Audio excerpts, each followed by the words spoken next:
husband's quarters in the middle of the night, Frances Ackley knew something serious had happened. Less than half an hour earlier, her husband, Charles, the executive officer on the gunboat USS Tyler, had been summoned to the deck.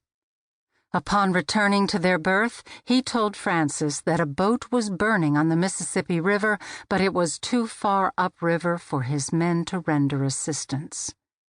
News of a steamboat fire would not have surprised Frances. Coal fueled a steamboat's furnaces, so fires were not unusual. Also, the effects of the recently ended Civil War still shook the United States. She knew that boats often caught fire during river battles. For the past 3 years, Charles had served in the United States Navy on gunboats that patrolled the Mississippi River and its tributaries, on guard against boats and soldiers belonging to the Confederacy. But that night on the Tyler, which was docked in Memphis, Tennessee, Frances hadn't heard any gunfire. Frances rose from the berth and dressed. Leaving their babies soundly asleep, she joined her husband on the Tyler's deck. A distant orange glow flickered against the cloudy sky. But it was the sounds nearby that distressed her. From all directions in the river, men screamed for help. Just a few hours earlier, several officers from the Tyler had visited the steamboat Sultana while it was refueling at a coal barge near Memphis. More than 2,000 Union soldiers, recently released from prisoner-of-war camps, crowded its decks.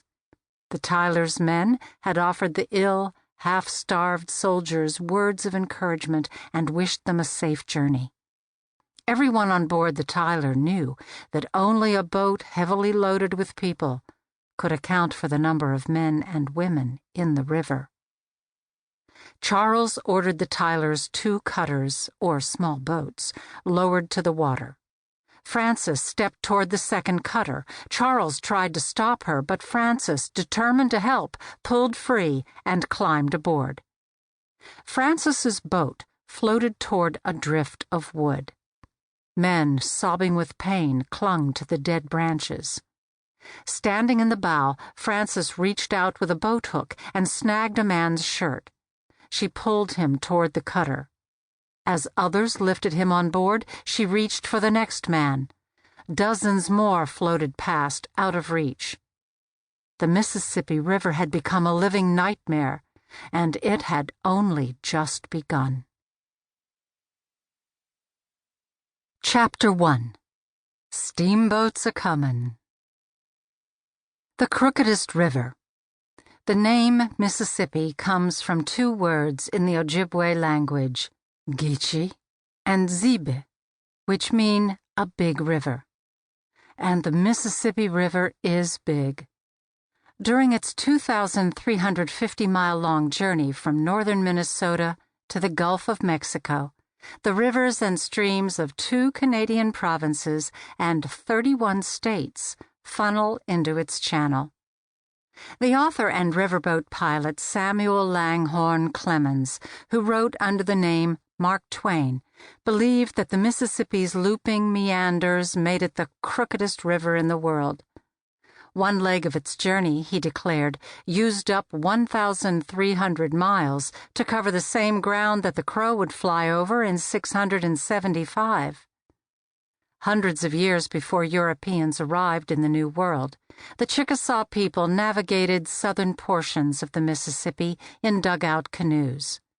The Ojibwe paddled birch-bark canoes along the river's northernmost reaches. In 1541, Spanish explorer Hernando de Soto and his men reached the river's east bank near the area now known as Memphis, Tennessee. They were the first Europeans to see the river that far inland, and they marveled at its powerful current. The water was always muddy. There came down the river continually many trees and timber, which the force of the water and stream brought down. Sometimes so much mud and sand are suspended in the river that the water looks like cocoa. During the next 200 years, explorers, traders,